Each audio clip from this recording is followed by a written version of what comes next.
हाँ जी दोस्तों, स्वागत करते हैं थोड़े शब्दा ही जी रेस अकैडमी के ऑफिशियल यूट्यूब चैनल पर जी। सो दोस्तों अज तरीक है जी 2 मार्च। सो अज की क्लास में आप गलबात करने वाले हैं जी 2 मार्च तक दियाँ जिन्नियाँ भी हुण तक करंट अफेयर बनदियाँ। देखो 1 मार्च की रही अपनी और इस तो इलावा 28 फरवरी दी, ठीक है। सो जिन्नियाँ भी अपने रहिंदियाँ वो सारियाँ आप अज की क्लास में कवर करांगे। सो बिना किसी देरी तो जी शुरू करते फिर अज की आप क्लास अपनी। क्लास शुरू करने तो पहला दोस्तों थोड़ा एक छोटी जी इन्फॉर्मेशन देनी चाहना गा। देखो दोस्तों रेस अकैडमी तुहाडे लई लैके आया की ऑफ योर सक्सैस। हाँ जी देखो जी अगर आप किसी भी एग्जाम में क्रैक करना गा तो सब तो वध जी इंपोर्टेंस होंगी है वो अपनी होंगी है जी स्टडी मटीरियल की, ठीक है ना। सो अपने को सही और सटीक या तुसीं कह सकते हो ऑथेंटिक अपने को एक स्टडी मटीरियल होना लाजमी है।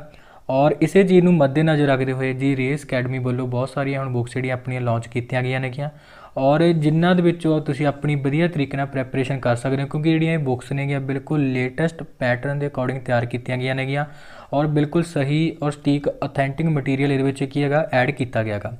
इन्होंने बुक्स बारे थोड़ा सा मैं दसा तो ये देखो जी मैथ बुक, रीजनिंग की, इंग्लिश की, जीके और मैंसूरेशन स्पैशल ये सारिया बुक्स थोनों हुण रेस अकैडमी प्रोवाइड करेगा जी बहुत मिनीमम जी एक अमाउंट पर, ठीक है ना।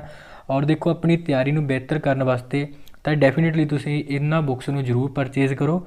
और इन्हां बुक्स नूं परचेज या बाई करने वास्ते देखो एक नंबर तुहानूं इत्थे दिख रहा है, इस नंबर पर तुसीं कॉल कर सकते होगे, ठीक है ना। और इन्हां बुक्स नूं आसानी नाल तुसीं बहुत मिनीमम अमाउंट दे के अपना बाय कर सकते होगे, ठीक है। और दूजी मेन गल जिहड़ी तुहानूं दसनी है, देखो जी बहुत सारे जिहड़े स्टूडेंट ने रेस अकैडमी एप्लीकेशन अजे तक डाउनलोड नहीं किया तो इस एप्लीकेशन को प्ले स्टोर पर हुणे डाउनलोड कर लो जी।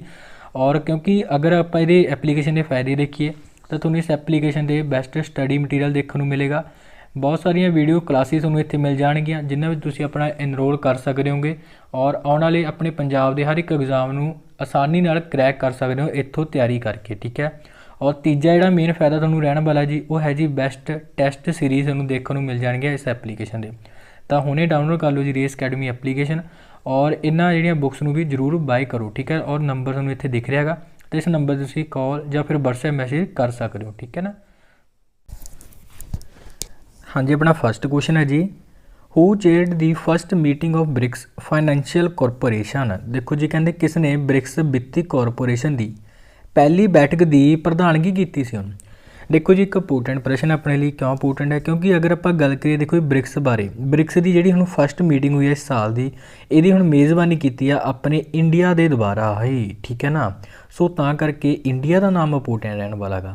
बाकी देखो ब्रिक्स बारे अगर आप गल करिए तुहानूं पता होएगा 5 देशों का समूह है ब्रिक्स। अच्छा 5 देश ने जिहड़े किहड़े-किहड़े ने कंट्रीज़ किहड़े-किहड़े आपां नूं पता होना चाहिए। कई बार आपां नूं डायरैक्ट एग्जाम के क्वेश्चन पूछा जा सकता है। 5 कंट्री कोई बहुते औखे नहीं याद रखने, देखो ये नाम तो याद रख सकते हो। बी तो देखो ब्राज़ील हो गया, आर तो रशिया, आई तो इंडिया, सी तो चाइना और एस तो साउथ अफ्रीका, ठीक है ना। ये 5 देशों का समूह है ब्रिक्स। और इस साल की पहली मीटिंग हुई हैगी अपने भारत में, भारत देश ने मेज़बानी की है, सीधा सुनने ये याद रखना फैक्ट, ठीक है ना। बाकी देखो ब्रिक्स बारे तुहानूं मैं दसता, ब्रिक्स देखो जो सब तो अगर आप गल करिए एस तो है साउथ अफ्रीका। साउथ अफ्रीका याद रखना सब तो लेटेस्ट ये ऐड होया कंट्री है।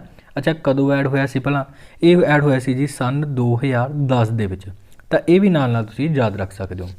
बाकी अगर आप गल करिए इस मीटिंग बारे, देखो जी मीटिंग हुई सी अपने भारत के 2 परसन से जिन्हों ने कि ये मीटिंग के मतलब प्रधानगी की, जानी कि कह सकते हो मीटिंग के हैड सीगे। कौन कौन सी वो पहले व्यक्ति है सी जी तरुण बजाज। हुण तरुण बजाज कौन ने? देखो जी तरुण बजाज की गल करिए तो अपने भारत में इकनॉमिक अफेयर के सैक्रैटरी है ने। बाकी अगर आप दूजे परसन की गल करिए तो वह सी जी माइकल पात्रा साहब।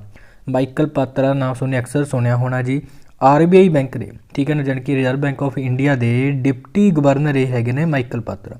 इन्हों ने ब्रिक्स जी हुण मीटिंग हुई सी ये की इन्हों के हैड है से दोनों व्यक्ति। तो ये फैक्ट भी तुसीं इस क्वेश्चन के नाल जरूर याद रखने हैं, ठीक है जी। सो गल करते हैं जी आप नैक्सट क्वेश्चन बारे अज दे। Who was appointed as the chief secretary of Maharashtra. देखो जी ये भी इंपोर्टेंट प्रश्न है, कहते किस नूं महाराष्ट्र का मुख्य सकत्तर नियुक्त किया गया। देखो जी अपने हाल ही पढ़िया भी सी अपने पंजाब की भी रीसेंटली जिहड़े अपने चीफ सैक्रैटरी बने सी, पहली बार कोई औरत बनी सी अपने पंजाब की, उन्होंने नाम सी जी बिनी महाजन। और इत्थे गल की जा रही है देखो महाराष्ट्र अपनी स्टेट बारे। महाराष्ट्र के जिहड़ी हुण नवे चीफ सैक्रैटरी बने ने इन्हां नाम है जी सीताराम कुंते। ठीक है ना। सो इन्हां नाम याद रखना जी। ऑप्शन नंबर ए इंपोर्टेंट है, सीताराम कुंतेरा नाम अपने लिए इंपोर्टेंट रहने वाला गा। बाकी इस तो इलावा ਜਿਹੜੇ ਤਿੰਨ ਨਾਮ ਨੇ ਦੇਖੋ ਆਪਸ਼ਨਾਂ ਵਾਲੇ ਇਹ ਵੀ ਇੰਪੋਰਟੈਂਟ ਨੇਗੇ, ਜਿਵੇਂ ਕਿ ਰਾਘਵਿੰਦਰ ਚੌਹਾਨ ਤੋਂ ਸ਼ੁਰੂ ਕਰਦੇ ਹਾਂ ਜੀ। ਦੇਖੋ ਇਹਨਾਂ ਬਾਰੇ ਯਾਦ ਰੱਖਣਾ, ਉੱਤਰਾਖੰਡ ਸਟੇਟ ਦੇ ਆਪਣੇ ਚੀਫ ਜਸਟਿਸ ਇਹ ਬਣੇ ਸੀਗੇ ਹਾਲ ਹੀ ਦੇ ਵਿੱਚ। ਬਾਕੀ ਸੰਜੀਵ ਬੈਨਰਜੀ ਬਣੇ ਸੀ ਜੀ ਤਮਿਲਨਾਡੂ ਸਟੇਟ ਦੇ ਚੀਫ ਜਸਟਿਸ। ਔਰ ਸੁਬੋਧ ਕੁਮਾਰ ਬਣੇ ਸੀ ਜੀ CISF ਦੇ ਡਾਇਰੈਕਟਰ ਜਨਰਲ, ਠੀਕ ਹੈ ਨਾ। ਤਾਂ ਇਹਨਾਂ ਬਾਰੇ ਵੀ ਧਿਆਨ ਵਿੱਚ ਰੱਖਣਾ, ਇਹ ਨਾਮ ਵੀ ਆਪਣੇ ਲਈ ਇੰਪੋਰਟੈਂਟ ਜਿਹੜੇ ਬਣਦੇ ਨੇ, ਠੀਕ ਹੈ ਜੀ। ਬਾਕੀ ਦੇਖੋ ਕੁਐਸਚਨ ਵਿੱਚ ਗੱਲ ਤਾਂ ਮਹਾਰਾਸ਼ਟਰ ਸਟੇਟ ਦੀ ਵੀ ਆਈ ਆ। ਮਹਾਰਾਸ਼ਟਰ ਵੀ ਇੰਪੋਰਟੈਂਟ ਸਟੇਟ ਹੈ, ਇਹਦੇ ਬਾਰੇ ਵੀ ਇੱਕ ਵਾਰੀ ਆਪਾਂ ਗੱਲਬਾਤ ਕਰ ਲੈਂਦੇ ਹਾਂ। ਦੇਖੋ ਮਹਾਰਾਸ਼ਟਰ ਦੇ ਹੁਣ ਚੀਫ ਸੈਕਰਟਰੀ ਤਾਂ ਬਣਨੇ ਸੀਤਾਰਾਮ ਕੁੰਤੇ। ਬਾਕੀ ਇੱਥੋਂ ਦੇ ਜਿਹੜੇ ਗਵਰਨਰ ਹੈਗੇ ਨੇ ਜੀ ਭਗਤ ਸਿੰਘ ਕੋਸ਼ਿਆਰੀ ਸਾਹਿਬ ਨੇਗੇ। ਭਗਤ ਸਿੰਘ ਕੋਸ਼ਿਆਰੀ ਗੋਆ ਜਿਹੜਾ ਸਟੇਟ ਆਪਣਾ ਸਭ ਤੋਂ ਛੋਟਾ, ਉਸਦੇ ਵੀ ਐਡੀਸ਼ਨਲ ਤੌਰ 'ਤੇ ਕੀ ਆ ਗਵਰਨਰ ਬਣੇ ਹੋਏ ਨੇ, ਇਹ ਵੀ ਯਾਦ ਰੱਖ ਸਕਦੇ ਤੁਸੀਂ। ਬਾਕੀ ਇੱਥੋਂ ਦੇ ਜਿਹੜੇ CM ਨੇ ਜੀ ਉਧਵ ਠਾਕਰੇ ਨੇਗੇ, ਹਾਲ ਹੀ ਦੇ ਵਿੱਚ ਬਣੇ ਨੇਗੇ।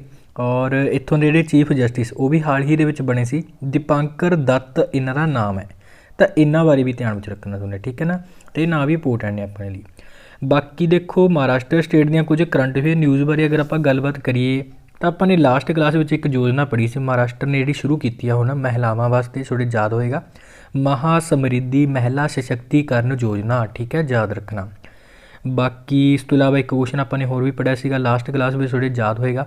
ਆਪਣੇ ਭਾਰਤ ਦੀ ਪਹਿਲੀ ਅੰਡਰ ਵਾਟਰ ਇੱਕ ਰੇਲਵੇ ਸੁਰੰਗ ਬਣਾਈ ਜਾ ਰਹੀ ਹੈਗੀ, ਠੀਕ ਹੈ ਨਾ, ਪਹਿਲੀ ਵਾਰ ਕਿਸੇ ਸਮੁੰਦਰ ਦੇ ਅੰਡਰ ਵਾਟਰ, ਠੀਕ ਹੈ ਨਾ। ਤਾਂ ਆਪਣੇ ਮਹਾਰਾਸ਼ਟਰ ਵਿੱਚ ਬਣਾਈ ਜਾ ਰਹੀ ਹੈ। ਮਹਾਰਾਸ਼ਟਰ ਦੇ ਵਿੱਚ ਸ਼ਹਿਰ ਦੀ ਗੱਲ ਕਰੀਏ ਤਾਂ ਮੁੰਬਈ ਸ਼ਹਿਰ ਹੈ, ਠੀਕ ਹੈ ਨਾ। ਦੇਖੋ ਇਹ ਦੋ ਗੱਲਾਂ ਨੇ, ਅਗਰ ਤਾਂ ਤੁਹਾਨੂੰ ਪੁੱਛ ਲੈਣ ਅੰਡਰ ਵਾਟਰ ਰੇਲਵੇ ਜਿਹੜੀ ਇਹ ਸੁਰੰਗ ਬਣਾਈ ਜਾਂਦੀ ਹੈ ਸਮੁੰਦਰ ਦੇ ਵਿੱਚ, ਠੀਕ ਹੈ ਨਾ, ਤਾਂ ਉਹ ਬਣਾਈ ਜਾ ਰਹੀ ਹੈ ਮਹਾਰਾਸ਼ਟਰ ਵਿੱਚ। ਅਗਰ ਪੁੱਛ ਲਿਆ ਵੀ ਅੰਡਰ ਵਾਟਰ ਜਿਹੜੀ ਇੱਕ ਰੇਲਵੇ ਟਨਲ ਬਣਾਈ ਗਈ ਸੀ ਕਿਸੇ ਜਿਹੜੀ ਨਦੀ ਦੇ ਅੰਡਰ, ਠੀਕ ਹੈ ਨਾ, ਤਾਂ ਨਦੀ ਦੀ ਗੱਲ ਕਰੀਏ ਤਾਂ ਉਹ ਹੁਗਲੀ ਰਿਵਰ ਦੇ ਨੀਚੇ ਬਣਾਈ ਗਈ ਸੀ ਜਿਹੜੀ ਕਿ ਕੋਲਕਾਤਾ ਵਿੱਚ ਹੈ, ਠੀਕ ਹੈ ਨਾ, ਜਾਣੀ ਕਿ ਵੈਸਟ ਬੰਗਾਲ ਦੇ ਵਿੱਚ, ਠੀਕ ਹੈ ਨਾ। ਤਾਂ ਇਹ ਫੈਕਟ ਵੀ ਤੁਹਾਨੂੰ ਨਾਲ ਜ਼ਰੂਰ ਯਾਦ ਰੱਖਣਾ। ਬਾਕੀ ਦੇਖੋ ਜਿਹੜਾ ਮਹਾਰਾਸ਼ਟਰ ਦਾ ਮੁੰਬਈ ਸ਼ਹਿਰ ਆ, ਇੱਕ ਇੰਡੈਕਸ ਆਇਆ ਸੀ ਆਪਣਾ ਕੋਸਟ ਆਫ ਲਿਵਿੰਗ ਸਰਵੇ, ਠੀਕ ਹੈ ਨਾ, ਉਸ ਦੇ ਅਕੋਰਡਿੰਗ ਸਭ ਤੋਂ ਮਹਿੰਗਾ ਸ਼ਹਿਰ ਆਪਣੇ ਭਾਰਤ ਦਾ। ਔਰ ਕੋਸਟ ਆਫ ਲਿਵਿੰਗ ਸਰਵੇ ਦੇ ਅਕੋਰਡਿੰਗ ਦੁਨੀਆ ਦੀ ਗੱਲ ਕਰੀਏ ਸਭ ਤੋਂ ਮਹਿੰਗਾ ਸ਼ਹਿਰ ਹੈ ਹਾਂਗਕਾਂਗ, ਇਹ ਵੀ ਯਾਦ ਰੱਖਣਾ ਤੁਹਾਨੂੰ। ਬਾਕੀ ਇਸ ਤੋਂ ਇਲਾਵਾ ਦੇਖੋ ਜੀ ਮੁਫਤ ਸਿਹਤ ਬੀਮਾ ਕਰਨ ਵਾਲਾ ਦੇਸ਼ ਦਾ ਪਹਿਲਾ ਰਾਜ ਬਣਿਆ ਸੀ ਮਹਾਰਾਸ਼ਟਰ ਸਟੇਟ। ਕੁਝ ਯੋਜਨਾਵਾਂ ਦੀ ਗੱਲ ਕਰੀਏ ਜਿਵੇਂ ਕਿ ਮਹਾ ਆਵਾਸ ਯੋਜਨਾ ਇੱਥੋਂ ਦੀ ਹੈਗੀ, ਮਹਾ ਪਰਵਾਨਾ ਯੋਜਨਾ ਯਾਦ ਰੱਖਣਾ, ਮਹਾ ਰੁਜ਼ਗਾਰ ਯੋਜਨਾ ਮਹਾਰਾਸ਼ਟਰ ਦੀ ਹੈਗੀ। ਔਰ ਇੱਕ ਗੱਲ ਹੋਰ ਯਾਦ ਰੱਖਣਾ, ਜਿੰਨੀਆਂ ਵੀ ਮਹਾਰਾਸ਼ਟਰ ਸਟੇਟ ਵਿੱਚ ਛੋਟੀਆਂ ਛੋਟੀਆਂ ਜਿਹੜੀਆਂ ਬਸਤੀਆਂ ਨੇ ਜਿੱਥੇ ਗਰੀਬ ਵਰਗ ਦੇ ਲੋਕ ਰਹਿੰਦੇ ਨੇ, ਉਹਨਾਂ ਦਾ ਹੁਣ ਨਾਮ ਚੇਂਜ ਕਰਕੇ ਮਹਾਰਾਸ਼ਟਰ ਸਰਕਾਰ ਜਿਹੜੇ ਬੜੇ ਬੜੇ ਨੇਤਾ ਹੋਏ ਨੇ ਉਹਨਾਂ ਦੇ ਨਾਮ 'ਤੇ ਹੁਣ ਰੱਖਣ ਜਾ ਰਹੀ ਹੈ, ਠੀਕ ਹੈ ਨਾ। ਤਾਂ ਅਜਿਹਾ ਕੰਮ ਕਰਨ ਵਾਲੀ ਵੀ ਮਹਾਰਾਸ਼ਟਰ ਸਟੇਟ ਆਪਣੇ ਜਿਹੜੀ ਇੰਡੀਆ ਦੀ ਫਸਟ ਸਟੇਟ ਬਣੀ ਸੀਗੀ, ਠੀਕ ਹੈ ਨਾ। ਬਾਕੀ ਦੇਖੋ ਇਸ ਤੋਂ ਇਲਾਵਾ ਇੱਕ ਗੱਲ ਹੋਰ ਯਾਦ ਰੱਖਣੀ, ਟ੍ਰੈਫਿਕ ਸਿਗਨਲਾਂ 'ਤੇ ਔਰਤਾਂ ਦੀ ਤਸਵੀਰ ਲਗਾਉਣ ਵਾਲੀ ਵੀ ਪਹਿਲੀ ਸਟੇਟ ਬਣੀ ਸੀ ਮਹਾਰਾਸ਼ਟਰ ਜੀ, ਇਹ ਯਾਦ ਰੱਖਣਾ। ਔਰ ਜਿਹੜੀਆਂ ਬਿਜਲੀ ਦੀਆਂ ਤਾਰਾਂ ਅਤੇ ਜਿਹੜੇ ਟਰਾਂਸਫਰਸ ਹੁੰਦੇ ਨੇ ਉਹਨਾਂ ਦੀ ਨਿਗਰਾਨੀ ਰੱਖਣ ਵਾਸਤੇ ਡਰੋਨ ਯੂਜ਼ ਕਰਨ ਵਾਲਾ ਵੀ ਪਹਿਲਾ ਸਟੇਟ ਬਣਿਆ ਸੀ ਮਹਾਰਾਸ਼ਟਰ। ਤਾਂ ਇੰਨੇ ਮਾਮਲਿਆਂ ਵਿੱਚ ਮਹਾਰਾਸ਼ਟਰ ਪਹਿਲੇ ਨੰਬਰ 'ਤੇ ਆ। ਬਾਕੀ ਤੁਹਾਨੂੰ ਮੇਰੀਆਂ ਯੋਜਨਾਵਾਂ ਵੀ ਦੱਸਤੀਆਂ ਔਰ ਸਾਰੀਆਂ ਕਰੰਟ ਅਫੇਅਰ ਨਿਊਜ਼ ਵੀ, ਤਾਂ ਇਹਨਾਂ ਬਾਰੇ ਵੀ ਜ਼ਰੂਰ ਧਿਆਨ 'ਚ ਰੱਖਣਾ, ਠੀਕ ਹੈ ਜੀ। ਸੋ ਆਈ ਹੋਪ ਤੁਹਾਨੂੰ ਸਾਰਾ ਕੁਝ ਸਮਝ ਆ ਗਿਆ ਹੋਊ ਜੀ। ਸੋ ਗੱਲਬਾਤ ਕਰਦੇ ਹਾਂ ਆਪਾਂ ਨੈਕਸਟ ਕੁਐਸਚਨ ਬਾਰੇ। ਹੂ will be awarded the CERA B global energy and environment leadership award. ਦੇਖੋ ਜੀ ਕਹਿੰਦੇ ਕਿਸ ਨੂੰ CERA ਬੀ ਗਲੋਬਲ ਊਰਜਾ ਅਤੇ ਵਾਤਾਵਰਨਸ਼ੀਲ ਲੀਡਰਸ਼ਿਪ ਅਵਾਰਡ ਹੁਣ ਦਿੱਤਾ ਜਾਵੇਗਾ। ਦੇਖੋ ਜੀ ਇਹ ਅਵਾਰਡ ਹੁਣ ਦਿੱਤਾ ਜਾਏਗਾ ਅਗਲੇ ਹਫ਼ਤੇ, ਠੀਕ ਹੈ ਨਾ। ਅਗਲੇ ਹਫ਼ਤੇ ਅਵਾਰਡ ਦਿੱਤਾ ਜਾਏਗਾ ਕਿਸ ਨੂੰ? ਨਰਿੰਦਰ ਮੋਦੀ ਨੂੰ ਦਿੱਤਾ ਜਾਏਗਾ, ਜਾਣੀ ਕਿ ਪ੍ਰਧਾਨ ਮੰਤਰੀ ਨਰਿੰਦਰ ਮੋਦੀ ਨੂੰ ਮਿਲੇਗਾ। ਔਰ ਕਿਉਂ ਮਿਲੇਗਾ? ਦੇਖੋ ਜਿਹੜਾ ਇਹ CERA ਅਵਾਰਡ ਹੁੰਦਾ ਨਾ, ਇਹ ਅਵਾਰਡ ਮਿਲਿਆ ਜਾਂਦਾ ਉਹਨਾਂ ਵਿਅਕਤੀਆਂ ਨੂੰ ਜਿਨ੍ਹਾਂ ਨੇ ਕਿ ਆਪਣੇ ਮਤਲਬ ਊਰਜਾ ਦੇ ਖੇਤਰ ਵਿੱਚ, ਐਨਰਜੀ ਦੇ ਖੇਤਰ ਵਿੱਚ ਜਾਂ ਫਿਰ ਆਪਣੇ ਵਾਤਾਵਰਨ ਨੂੰ ਬਚਾਉਣ ਸੰਬੰਧੀ ਕੋਈ ਕੰਮ ਕੀਤਾ ਹੋਵੇ, ਤਾਂ ਉਹਨਾਂ ਨੂੰ ਇਹ ਅਵਾਰਡ ਦਿੱਤਾ ਜਾਂਦਾ। ਔਰ ਬਾਕੀ ਤੁਹਾਨੂੰ ਸਿੱਧਾ ਯਾਦ ਰੱਖਣਾ ਜੀ ਜਿਹੜਾ ਇਹ ਹੁਣ ਅਵਾਰਡ ਹੈ ਇਸ ਸਾਲ ਦਾ, ਇਹ ਦਿੱਤਾ ਗਿਆ ਜੀ ਨਰਿੰਦਰ ਮੋਦੀ ਨੂੰ, ਠੀਕ ਹੈ ਨਾ। ਬਾਕੀ ਇਸ ਤੋਂ ਇਲਾਵਾ ਜਿਹੜਾ ਇਹ ਹੁਣ ਅਵਾਰਡ ਦੇਣ ਦਾ ਸਾਰਾ ਪ੍ਰੋਗਰਾਮ ਹੈ ਹੁਣ 1 ਤੋਂ ਲੈ ਕੇ 5 ਮਾਰਚ ਦੇ ਵਿਚਕਾਰ ਹੋਣਾ ਗਾ। ਔਰ ਇਹਦੇ ਵਿੱਚ ਅਗਰ ਆਪਾਂ ਗੱਲ ਕਰੀਏ ਵਰਚੁਅਲੀ ਤੌਰ 'ਤੇ ਸਾਰੇ ਜਿਹੜਾ ਇਹ ਪ੍ਰੋਗਰਾਮ ਹੁਣ ਹੋਣ ਜਾ ਰਿਹਾ ਹੈਗਾ, ਪਹਿਲੀ ਵਾਰ ਵਰਚੁਅਲੀ ਤੌਰ 'ਤੇ ਪ੍ਰੋਗਰਾਮ ਹੋਏਗਾ। ਔਰ ਜਿਹੜਾ ਸਨਮਾਨ ਹੈ ਇਹ ਵੀ ਵਰਚੁਅਲੀ ਤੌਰ 'ਤੇ ਹੀ ਨਰਿੰਦਰ ਮੋਦੀ ਨੂੰ ਦਿੱਤਾ ਜਾਏਗਾ। ਬਾਕੀ ਗੱਲ ਕਰੀਏ ਅਗਰ ਆਪਾਂ ਗੱਲ ਕਰੀਏ ਸਾਰੇ ਸੰਮੇਲਨ ਬਾਰੇ, ਇਸ ਸਾਲ ਇਹਦਾ 39ਵਾਂ ਐਡੀਸ਼ਨ ਹੋਵੇਗਾ, ਠੀਕ ਹੈ ਜੀ। ਅਤੇ ਨਾਲ ਤੁਸੀਂ ਇਹ ਵੀ ਯਾਦ ਰੱਖ ਸਕਦੇ ਹੋ ਅਗਰ ਯਾਦ ਰੱਖਣਾ ਗਾ। ਬਾਕੀ ਖਾਸ ਕੋਈ ਇੰਨਾ ਇੰਪੋਰਟੈਂਟ ਨਹੀਂ, ਆਪਣੇ ਲਈ ਇੰਪੋਰਟੈਂਟ ਹੈ ਇਸ ਅਵਾਰਡ ਦਾ ਨਾਮ, ਠੀਕ ਹੈ ਨਾ। ਬਾਕੀ ਕਿਸ ਨੂੰ ਮਿਲਿਆਗਾ? ਇਹ ਮਿਲਿਆ ਨਰਿੰਦਰ ਮੋਦੀ ਨੂੰ, ਠੀਕ ਹੈ ਨਾ। ਤਾਂ ਇੰਨੇ ਫੈਕਟ ਯਾਦ ਰੱਖਣੇ ਬਹੁਤ ਨੇਗੇ। ਸੋ ਗੱਲ ਕਰਦੇ ਹਾਂ ਜੀ ਨੈਕਸਟ ਕੁਐਸਚਨ ਬਾਰੇ। Kushinagar airport has become the third international airport of which state. देखो जी कहते कुशीनगर जिहड़ा हवाई अड्डा किहड़े राज का तीजा अंतरराष्ट्रीय हवाई अड्डा हुण बन चुकिया गा।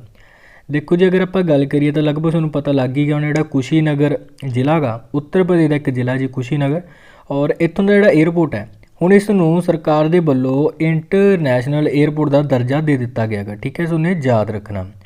बाकी देखो क्वेश्चन क्या गया भी तीजा एयरपोर्ट बनेगा, यानी कि इस तो पहला भी 2 इंटरनेशनल एयरपोर्ट ने इत्थे किहड़े किहड़े ने। पहला तो है जी लखनऊ का यानी कि चौधरी चरण सिंह एयरपोर्ट हैगा, और दूजा है वाराणसी दे विच लाल बहादुर शास्त्री इंटरनेशनल एयरपोर्ट। ठीक है ना, इस उन्हें याद रखना। बाकी गलबात उत्तर प्रदेश बारे भी कर लेने एक बारी। देखो जी उत्तर प्रदेश बारे गल करिए तो कैपीटल हैगी लखनऊ सिटी, लखनऊ नूं नवाबां शहर भी कहते हैं, याद रखना। और इत्थों के CM हैगे ने जी योगी आदित्यनाथ, गवर्नर है जी आनंदीबेन पटेल। ठीक है ना, बाकी याद रखना आनंदीबेन पटेल नूं मध्य प्रदेश का भी एडिशनल तौर पर गवर्नर बना रखा इन्होंने। और आनंदीबेन पटेल नाल 2 गल्लां हमेशा दसदा हुंदा, एक तो इन्होंने बुक लॉन्च की सी जी बाय बाय करोना नां दी, और आनंदीबेन पटेल ने ही औरतों की सुरक्षा वास्ते सेफ सिटी प्रोजैक्ट नूं भी लॉन्च किया सीगा। ये भी तुसीं नाल नाल याद रखना इन्हां नाल। ठीक है जी। बाकी देखो उत्तर प्रदेश दी कुछ करंट अफेयर न्यूज़ बारे अगर आप गलबात करिए तो सब तो हाल ही दे विच आपां ने एक न्यूज़ पढ़ी सी, अगर थोड़े याद होवे, उत्तर प्रदेश स्टेट अपने भारत का पहला हुण अजिहा स्टेट बन चुकिया जिसने अनाउंसमेंट की है भी असी इस बारी जिहड़ा बजटलैस नहीं पेपरलैस जिहड़ा बजट पेश करांगे। ठीक है ना, सो उन्हें याद रखना। वैसे तो एक गल होर भी याद रखनी है, हुण अपने पंजाब सरकार ने भी 1-2 दिन पहले ही ऐलान कर दिता गा भी इस साल जिहड़ा पंजाब का बजट है वो असी पेपरलैस जिहड़ा की है पेश करांगे, यानी कि एक टैबलेट ते की है पंजाब सरकार का इस बारी जिहड़ा बजट हुण पेश होना गा। तो ये भी पंजाब के पक्षों गलबात करिए तो पहली बार होने जा रहा। पर अगर आप ओवरऑल देखिए तो पहला स्टेट किहड़ा बनया तो उत्तर प्रदेश बनेगा। ठीक है, इस उन्हें याद रखना। बाकी देखो इस तो इलावा इस साल गणतंत्र दिवस के मौके सब तो जी वधिया झांकी हैगी सीगी वो उत्तर प्रदेश की ही रही सीगी, जिहदे विच कि राम मंदिर की क्या झांकी जिहड़ी दिखाई गई सी। ठीक है, सो उन्हें याद रखना है। और उत्तर प्रदेश बारे याद रखना जिन्ने भी उत्तर प्रदेश के स्टूडेंट ने जिहड़े भी कॉम्पीटेटिव एग्जाम की तैयारी कर रहे हैं। ठीक है बच्चे, उन्होंने लिए एक योजना लॉन्च की सी, उसका नाम सी अभ्युदय योजना, यानी कि फ्री कोचिंग वास्ते एक योजना सी उत्तर प्रदेश की। ठीक है, याद रखना। उत्तर प्रदेश सरकार ने हुण मुख्यमंत्री माटी कला रोजगार योजना नूं शुरू किया सी जी, विश्वकर्मा श्रम सन्मान योजना शुरू किया सी, एक BC सखी नां दी योजना शुरू की थी ताकि उत्तर प्रदेश जिन्ने भी पिंड ने उत्थों तक बैंकिंग सहूलतां नूं पहुँचाया जा सके। और इस तो इलावा याद रखना एक विरासत नां दा अभियान भी शुरू किया सी उत्तर प्रदेश सरकार ने। कोविड काल दे विच गल करिए तो हाथ धोना रोके करोना नां दा एक अभियान शुरू किया सी, बाल श्रमिक विद्या योजना नूं शुरू किया सी जी। और होर की याद रख सकते देखो स्टूडेंटां वास्ते ही इत्थे एक ना यू राइस नां दा पोर्टल शुरू किया गया सी उत्तर प्रदेश सरकार ने। ठीक है, और इस तो इलावा देखो जी एक औरतों वास्ते ऑपरेशन दुराचारी नूं शुरू किया सीगा। ठीक है ना, और इन्नियां जिहड़ियां न्यूज़ ने तुसीं उत्तर प्रदेश नाल रिलेटेड याद रखनियां जी बहुत ने, सारियां ही रीसेंट दियां न्यूज़ ने। ठीक है ना, तो इन्हां बारे एक बारी तुहानूं जरूर याद रखना। सो गलबात करते हैं जी नैक्सट क्वेश्चन बारे अज दे। Which city of India will be developed as sports city. देखो जी कहते भारत का किहड़ा शहर होना स्पोर्ट्स सिटी के वजों विकसित किया जाएगा। देखो जी अगर आप गल करिए इस प्रश्न बारे तो अपने जिहड़े देश जिहड़े गृह मंत्री ने कौन ने अमित शाह ने हुण ऐलान किया भी जिहड़ा गुजरात का अहमदाबाद शहर है, यानी कि ऑप्शन नंबर बी इत्थे राइट आंसर हो जाएगा, उसनूं असीं स्पोर्ट्स सिटी के वजों एक डिवेलप करन जा रहे हैं। क्यों करन जा रहे हैं, ताकि इत्थे जिहड़े अपने गेम्स नाल रिलेटेड टूर्नामेंट्स होंदे जिवें कि ओलंपिक्स हो गया, कॉमनवैल्थ गेम्स हो गया, अजिहे जिहड़े वड्डे एक टूर्नामेंट होंदे नेगे वो इत्थे आसानी नाल करवाए जा सकन अहमदाबाद दे विच। ठीक है ना, सो इहदा बारे याद रखना सुने स्पोर्ट्स सिटी वजों डिवेलप किया जाएगा हुण अपने अहमदाबाद शहर नूं। ठीक है ना, सुने याद रखना। बाकी देखो इस तो इलावा भी गलबात करिए तो अपने देश के जो राष्ट्रपति ने कौन ने भला रामनाथ कोविंद साहब ने गे, उन्होंने गुजरात के विच ही 233 एकड़ जमीन के विच सरदार पटेल स्पोर्ट्स कंपलैक्स का भी नींह पत्थर रखा गा। और अगर आप गल करिए इस 233 एकड़ के विच 20 स्टेडियमां का निर्माण किया जाएगा। और इन्हां स्टेडियम में एक इंपोर्टेंट स्टेडियम रहेगा मेजर ध्यानचंद हॉकी स्टेडियम। ठीक है ना, तो यह भी सुनने नाल नाल जरूर याद रखना। ਬਾਕੀ ਦੇਖੋ ਇਸ ਤੋਂ ਇਲਾਵਾ ਗੱਲਬਾਤ ਕਰੀਏ ਅਹਿਮਦਾਬਾਦ ਬਾਰੇ। ਅਹਿਮਦਾਬਾਦ ਆਪਾਂ ਨੂੰ ਪਤਾ ਜੀ ਗੁਜਰਾਤ ਦਾ ਇੱਕ ਸ਼ਹਿਰ ਹੈ ਇੰਪੋਰਟੈਂਟ। ਬਾਕੀ ਗੁਜਰਾਤ ਬਾਰੇ ਗੱਲਬਾਤ ਕਰ ਲੈਂਦੇ ਹੈਗੇ। ਦੇਖੋ ਗੁਜਰਾਤ ਬਾਰੇ ਗੱਲ ਕਰੀਏ ਤਾਂ ਕੈਪੀਟਲ ਹੈਗੀ ਹੈ ਜੀ ਗਾਂਧੀ ਨਗਰ, ਠੀਕ ਹੈ। ਔਰ ਇੱਥੋਂ ਦੇ ਸੀਐਮ ਹੈਗੇ ਨੇ ਜੀ ਵਿਜੇ ਰੂਪਾਨੀ ਸਾਹਿਬ। ਗਵਰਨਰ ਦੀ ਗੱਲ ਕਰੀਏ ਤਾਂ ਆਚਾਰਿਆ ਦੇਵਰਤ ਇੱਥੇ ਗਵਰਨਰ ਨੇ। ਬਾਕੀ ਚੀਫ ਜਸਟਿਸ ਵੀ ਯਾਦ ਰੱਖ ਸਕਦੇ ਹੋ, ਵੈਸੇ ਤੁਸੀਂ ਵਿਕਰਮ ਨਾਥ ਇਹਨਾਂ ਦਾ ਨਾਮ ਹੈਗਾ ਗਾ, ਠੀਕ ਹੈ ਜੀ। ਬਾਕੀ ਦੇਖੋ ਇਸ ਤੋਂ ਇਲਾਵਾ ਗੁਜਰਾਤ ਨਾ ਇੱਕ ਦੋ ਗੱਲਾਂ ਵਿੱਚ ਪਹਿਲੇ ਨੰਬਰ 'ਤੇ ਆ, ਕਿਹੜੀਆਂ ਵਿੱਚ ਉਹ ਤੁਹਾਨੂੰ ਮੈਂ ਦੱਸ ਦੇਣਾ, ਉਹ ਇੰਪੋਰਟੈਂਟ ਵੀ ਨੇਗੇ। ਸਭ ਤੋਂ ਪਹਿਲਾਂ ਯਾਦ ਰੱਖਣਾ ਗੁਜਰਾਤ ਦਾ ਇੱਕ ਸ਼ਹਿਰ ਹੈਗਾ, ਸ਼ਹਿਰ ਦਾ ਨਾਮ ਹੈਗਾ ਭਾਵਨਗਰ। ਜਿਹੜਾ ਇਹ ਭਾਵਨਗਰ ਸ਼ਹਿਰ ਆ ਇੰਪੋਰਟੈਂਟ ਕਿਉਂ ਆ, ਕਿਉਂਕਿ ਇੱਕ ਤਾਂ ਇੱਥੇ ਯਾਦ ਰੱਖਣਾ ਦੁਨੀਆ ਦਾ ਸਭ ਤੋਂ ਵੱਡਾ ਮਲਟੀ ਮਾਡਲ ਲੌਜਿਸਟਿਕ ਪਾਰਕ ਇੱਥੇ ਹੁਣ ਬਣਾਇਆ ਜਾ ਰਿਹਾ ਹੈਗਾ। ਦੂਜੀ ਗੱਲ ਆਪਣੇ ਦੁਨੀਆ ਦੀ ਪਹਿਲੀ CNG ਟਰਮੀਨਲ ਕਹਿੰਦੇ ਇੱਥੇ ਸਥਾਪਿਤ ਕੀਤੀ ਜਾਵੇਗੀ, ਸਰਕਾਰ ਵੱਲੋਂ ਐਲਾਨ ਕੀਤਾ ਗਿਆ, ਠੀਕ ਹੈ ਨਾ। ਤਾਂ ਕਰਕੇ ਭਾਵਨਗਰ ਇੱਕ ਇੰਪੋਰਟੈਂਟ ਹੈ। ਔਰ ਵੈਸੇ ਵੀ ਦੇਖੋ ਗੁਜਰਾਤ ਵਿੱਚ ਗੱਲ ਕਰੀਏ ਤਾਂ ਆਪਣੇ ਦੇਸ਼ ਦੀ ਪਹਿਲੀ ਲੀਥੀਅਮ ਰਿਫਾਈਨਰੀ ਇੱਕ ਫੈਕਟਰੀ ਹੈ ਜਿਹੜੀ ਉਹ ਇੱਥੇ ਹੀ ਸਥਾਪਿਤ ਕੀਤੀ ਜਾਵੇਗੀ ਗੁਜਰਾਤ ਵਿੱਚ, ਇਹ ਵੀ ਯਾਦ ਰੱਖਣਾ।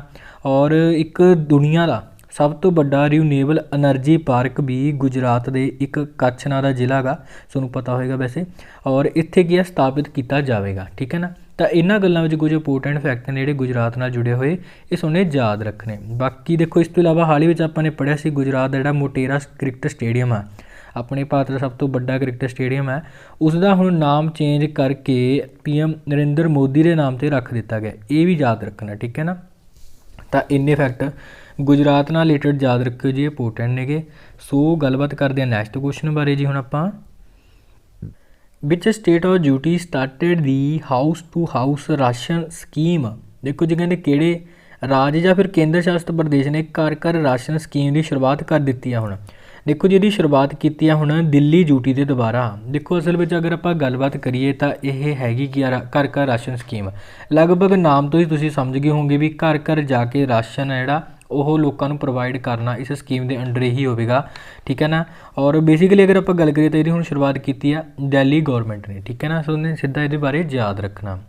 ਬਾਕੀ ਦੇਖੋ ਦਿੱਲੀ ਬਾਰੇ ਗੱਲਬਾਤ ਕਰੀਏ, ਇੱਥੋਂ ਦੇ CM ਹੈਗੇ ਨੇ ਜੀ ਅਰਵਿੰਦ ਕੇਜਰੀਵਾਲ। ਔਰ ਇੱਥੋਂ ਦੇ ਲੈਫਟੀਨੈਂਟ ਗਵਰਨਰ ਨੇ ਅਨਿਲ ਬੈਜਲ, ਠੀਕ ਹੈ, ਇਹਨਾਂ ਬਾਰੇ ਯਾਦ ਰੱਖਣਾ। ਬਾਕੀ ਦੇਖੋ ਇਸ ਤੋਂ ਇਲਾਵਾ ਦੇਖੋ ਆਪਾਂ ਨੇ ਇੱਕ ਫੈਕਟ ਪੜ੍ਹਿਆ ਸੀ ਦਿੱਲੀ ਬਾਰੇ, ਅਗਰ ਤੁਹਾਡੇ ਯਾਦ ਹੋਵੇ, ਇੱਥੋਂ ਦਾ ਇੱਕ ਪ੍ਰਗਤੀ ਮੈਦਾਨ ਮੈਟਰੋ ਸਟੇਸ਼ਨ ਸੀ ਜਿਸ ਦਾ ਕਿ ਹੁਣ ਦਿੱਲੀ ਸਰਕਾਰ ਨੇ ਨਾਮ ਚੇਂਜ ਕਰਿਆ ਸੀਗਾ ਔਰ ਉਸਦਾ ਨਾਮ ਸੁਪਰੀਮ ਕੋਰਟ ਮੈਟਰੋ ਸਟੇਸ਼ਨ ਜਿਹੜਾ ਰੱਖ ਦਿੱਤਾ ਸੀ, ਇਹ ਤੁਹਾਨੂੰ ਯਾਦ ਰੱਖਣਾ। ਔਰ ਇੱਕ ਦੇਖੋ ਇੱਕ ਰਿਪੋਰਟ ਆਈ ਸੀ ਹਾਲ ਹੀ ਦੇ ਵਿੱਚ, ਨੀਤੀ ਆਯੋਗ ਦੀ ਰਿਪੋਰਟ ਸੀਗੀ ਔਰ ਉਸਦਾ ਨਾਮ ਹੈਗਾ ਸੀ ਇਨੋਵੇਸ਼ਨ ਇੰਡੈਕਸ, ਠੀਕ ਹੈ ਨਾ। ਸਭ ਤੋਂ ਇੰਪੋਰਟੈਂਟ ਇੰਡੈਕਸ ਹੈਗਾ ਇਨੋਵੇਸ਼ਨ ਇੰਡੈਕਸ। ਉਸ ਦੇ ਵਿੱਚ ਯੂਟੀਆਂ ਦੇ ਵਿੱਚ ਅਗਰ ਆਪਾਂ ਗੱਲ ਕਰੀਏ ਕੇਂਦਰ ਸ਼ਾਸਿਤ ਪ੍ਰਦੇਸ਼ ਵਿੱਚੋਂ ਤਾਂ ਦਿੱਲੀ ਜਿਹੜਾ ਇਹ ਟੌਪ 'ਤੇ ਰਿਹਾ ਸੀ, ਤੁਹਾਨੂੰ ਯਾਦ ਰੱਖਣਾ, ਠੀਕ ਹੈ ਨਾ।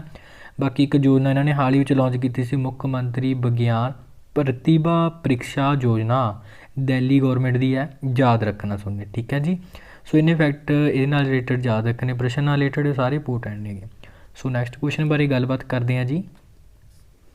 ਵਿਚ state of duty is hosting the Khelo India winter games 2021। ਦੇਖੋ ਜੀ ਕਹਿੰਦੇ ਕਿਹੜਾ ਰਾਜ ਜਾਂ ਫਿਰ ਕੇਂਦਰ ਸ਼ਾਸਿਤ ਪ੍ਰਦੇਸ਼ ਖੇਲੋ ਇੰਡੀਆ ਵਿੰਟਰ ਗੇਮਸ 2021 ਦੀ ਮੇਜ਼ਬਾਨੀ ਹੁਣ ਕਰ ਰਿਹਾ ਹੈਗਾ। ਦੇਖੋ ਜੀ ਖੇਲੋ ਇੰਡੀਆ ਵਿੰਟਰ ਗੇਮਸ 2021 ਦਾ ਜਿਹੜਾ ਉਦਘਾਟਨ ਹੈ ਗੇਮਸ ਦਾ, ਇਹ ਕੀਤਾ ਸੀ PM ਨਰਿੰਦਰ ਮੋਦੀ ਨੇ ਵਰਚੁਅਲੀ ਤੌਰ 'ਤੇ, ਠੀਕ ਹੈ ਨਾ। ਔਰ ਇਹ ਹੋ ਕਿੱਥੇ ਰਹੇ ਨੇ, ਇਹ ਹੋ ਰਹੇ ਨੇ ਜੀ ਜੰਮੂ ਅਤੇ ਕਸ਼ਮੀਰ ਦੇ ਵਿੱਚ, ਠੀਕ ਹੈ, ਸੋ ਉਹਨੇ ਯਾਦ ਰੱਖਣਾ। ਔਰ ਇਸ ਸਾਲ ਇਹਨਾਂ ਗੇਮਸ ਦਾ ਹੈਗਾ ਜੀ 2nd ਐਡੀਸ਼ਨ, ਠੀਕ ਹੈ।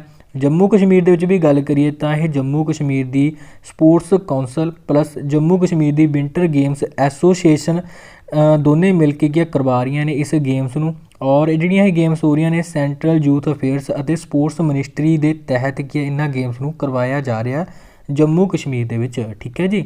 ਅਤੇ ਨਾਲ ਨਾਲ ਤੁਸੀਂ ਇਹ ਵੀ ਯਾਦ ਰੱਖਣਾ। ਬਾਕੀ ਆਪਣੀ ਤਾਂ ਇਹੀ ਇੰਪੋਰਟੈਂਟ ਨੇ ਵੀ ਜਿਹੜੀਆਂ ਖੇਲੋ ਇੰਡੀਆ ਵਿੰਟਰ 2021 ਗੇਮਸ ਨੇਗੀਆਂ ਇਹ ਕਿੱਥੇ ਹੋਈਆਂ, ਇਹ ਹੋਈਆਂ ਨੇ ਜੰਮੂ ਅਤੇ ਕਸ਼ਮੀਰ ਯੂਟੀ ਦੇ ਵਿੱਚ, ਠੀਕ ਹੈ। ਤਾਂ ਇੰਨੇ ਫੈਕਟ ਦਾ ਯਾਦ ਜ਼ਰੂਰ ਰੱਖਣੇ ਹੈਗੇ। ਬਾਕੀ ਗੱਲ ਜੰਮੂ ਕਸ਼ਮੀਰ ਬਾਰੇ ਕਰੀਏ, ਦੇਖੋ ਜੰਮੂ ਕਸ਼ਮੀਰ ਦੀ ਕੈਪੀਟਲ ਦਾ ਯਾਦ ਰੱਖਣਾ ਦੋ ਨੇ ਜੀ। ਵਿੰਟਰ ਕੈਪੀਟਲ ਬਾਰੇ ਗੱਲਬਾਤ ਕਰੀਏ ਤਾਂ ਉਹ ਜੰਮੂ ਹੈਗੀ। ਔਰ ਗੱਲ ਕਰੀਏ ਸਮਰ ਕੈਪੀਟਲ ਬਾਰੇ, ਸਮਰ ਕੈਪੀਟਲ ਹੈ ਜੀ ਸ਼੍ਰੀਨਗਰ, ਇਹ ਤੁਹਾਨੂੰ ਯਾਦ ਰੱਖਣਾ। ਔਰ ਇੱਥੋਂ ਦੇ ਲੈਫਟੀਨੈਂਟ ਗਵਰਨਰ ਹੈਗੇ ਨੇ ਜੀ ਮਨੋਜ ਸਿਨਹਾ ਸਾਹਿਬ, ਠੀਕ ਹੈ ਨਾ। ਸੋ ਇਹਨਾਂ ਬਾਰੇ ਯਾਦ ਰੱਖਣਾ।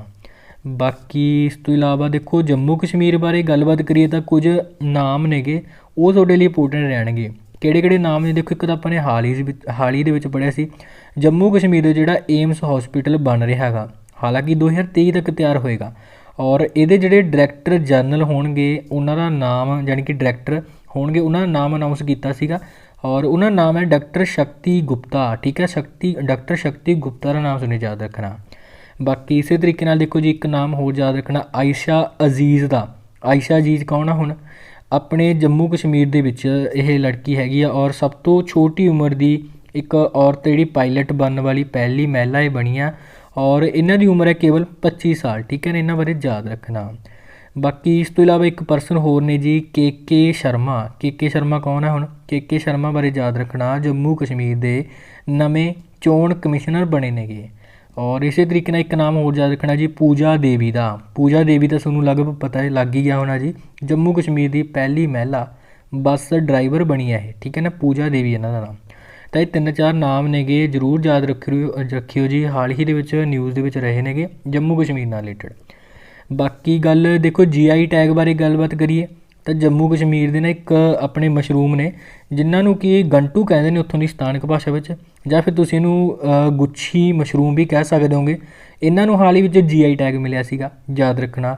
ਔਰ ਪਿੱਛੇ ਜਿਹੇ ਹੀ ਜੰਮੂ ਕਸ਼ਮੀਰ ਦੇ ਇੱਕ ਕਸ਼ਮੀਰੀ ਕੇਸਰ ਨੂੰ ਵੀ GI ਟੈਗ ਦਿੱਤਾ ਗਿਆ ਸੀਗਾ ਔਰ ਕਸ਼ਮੀਰੀ ਕੇਸਰ ਦਾ ਨਾਮ ਹੀ ਯਾਦ ਰੱਖਣਾ। ਵੈਸੇ ਕਸ਼ਮੀਰੀ ਕੇਸਰ ਬਾਰੇ ਇੱਕ ਫੈਕਟ ਹੋਰ ਵੀ ਬਣਦਾ ਗਾ।